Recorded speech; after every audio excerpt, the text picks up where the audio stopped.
Hello everyone, welcome to the QA Lead and Architect interview program series. Today we will sort employee object using Collection.sort with Comparator and without using the Lambda. And we'll also understand each line clearly. So let us get started and open our favorite IDE. You can, that is Eclipse in my case.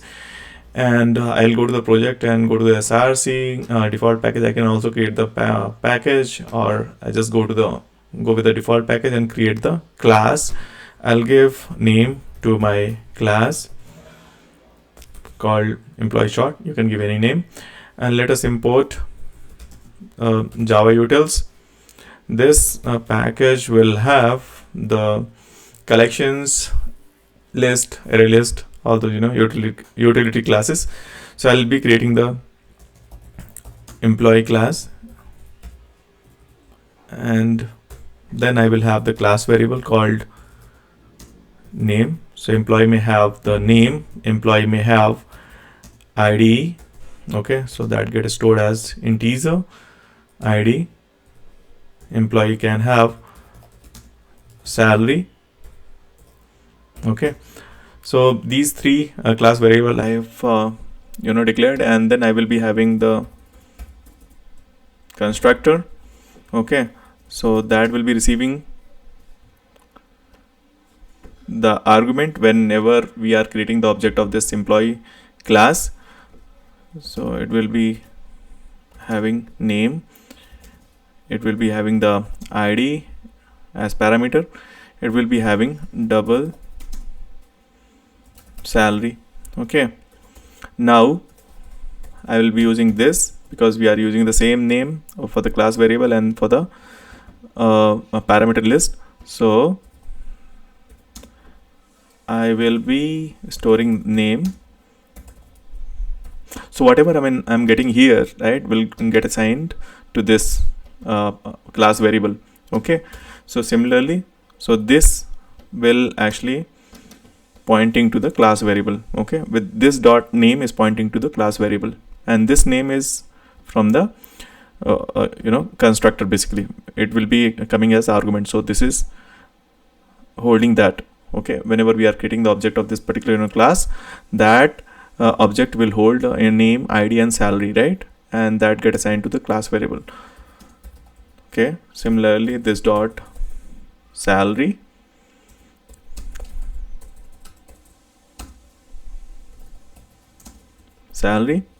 and now I'll be overriding to string.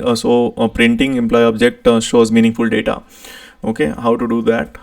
So if you are not overriding, it will be printing the hash code basically, okay, of that particular object. So you have to use toString method of string class, and then you can just return name, you can return ID, just give some space, and then you can return salary. Okay, now inside your employee short, which is the class in our case, it will have the main method, and then we can create the array list to store employee object. Okay, how you can create the array list? So list of employees, and then give a reference variable, this list variable, and new array list of employees, just give semicolon, and just keep adding employees to this new employee. So I'll be passing some employee, Sachin. Okay, give some salary, give employee ID, give salary 75,000. Just copy this,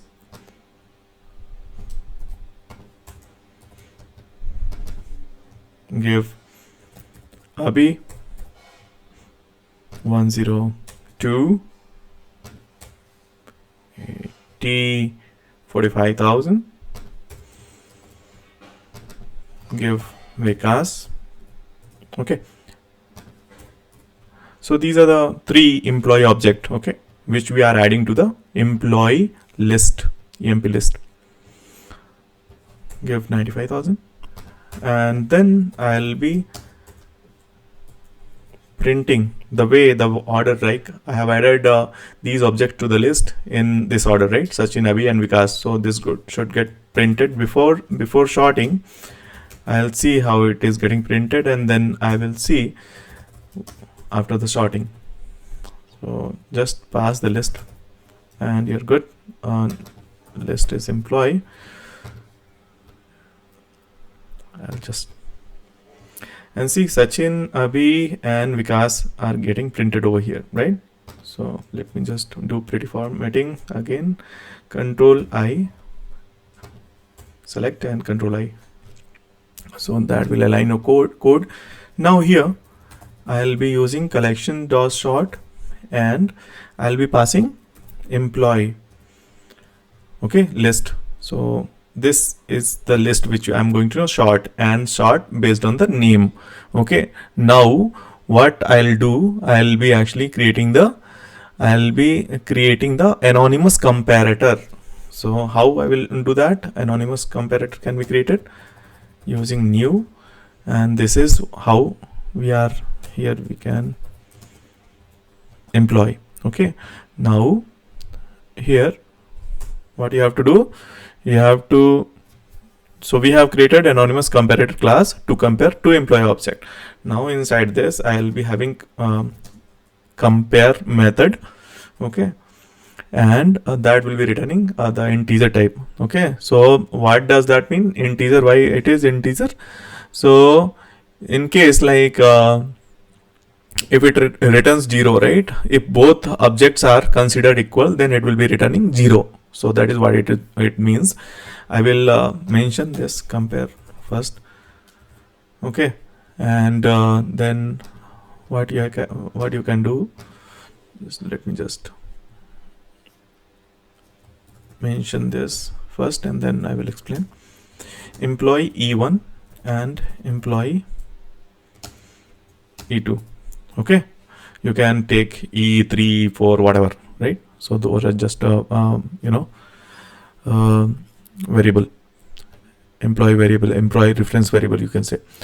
So when these are like if it returns 0, as I said, it returns 0 when both objects are equal. Okay, so if E1 is here, if so this particular Collection.sort use tim merge sort algorithm, right, to sort the list basically. Okay, so here if it returns positive, since it is return type is int, right? So if it is returning positive, then in that case like E1 should come after E2. Okay, so E1 should come after E1. If it is returning true, I mean positive basically, then this should come after this guy. In this case, if it is returning, right, comparing 2, then whatever, right, if it is returning like minus, then E1 should come, before E2. So this is how it is basically works, and it uses tim sort. So tim sort is nothing but kind of insertion. Yeah, so that is what it is going to use. Now let me just complete this block, and it will be returning, it will be comparing E1 name. So compare to will be the method here, and then it will be comparing with E2 name. Okay, so this is how it is actually compare names alphabetically. Okay, so as I said, like if it returns 0, both names are equal. If positive, then E1 dot name is greater than E2 name, and if it is minus, then E1 name is smaller than the E2 name alphabetically earlier basically, and positive means alphabetically later. Okay, so this list is short with this piece of code, and we can then print after sorting.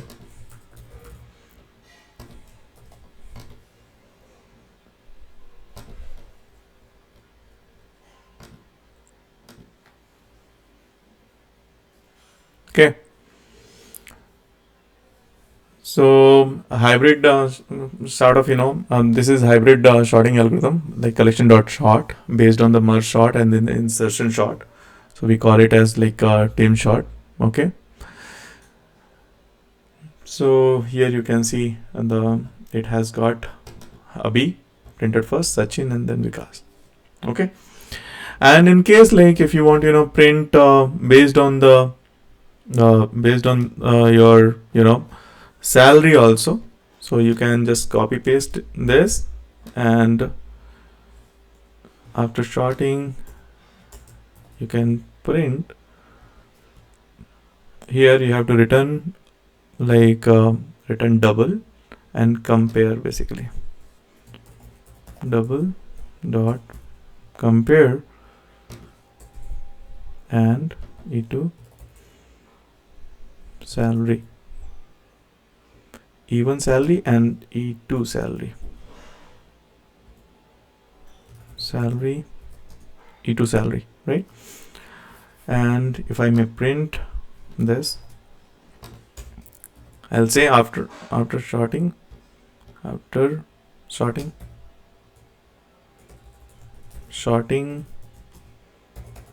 based on salary.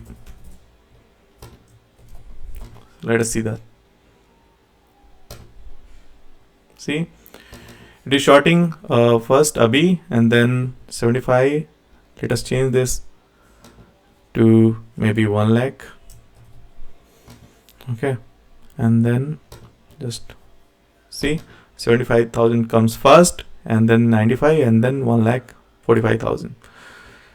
All right, so this is how the collection.sort will help you, sort the list or sort the employees by its name or by its salary. Okay, this is very useful,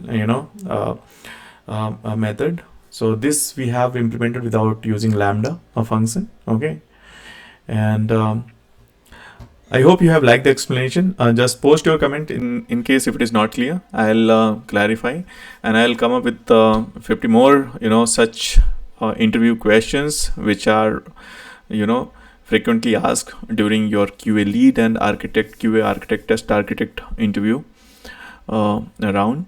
Okay, I hope you have liked the explanation and learned from this video. Please do like and subscribe, and thank you for watching. I'll see you in the next video.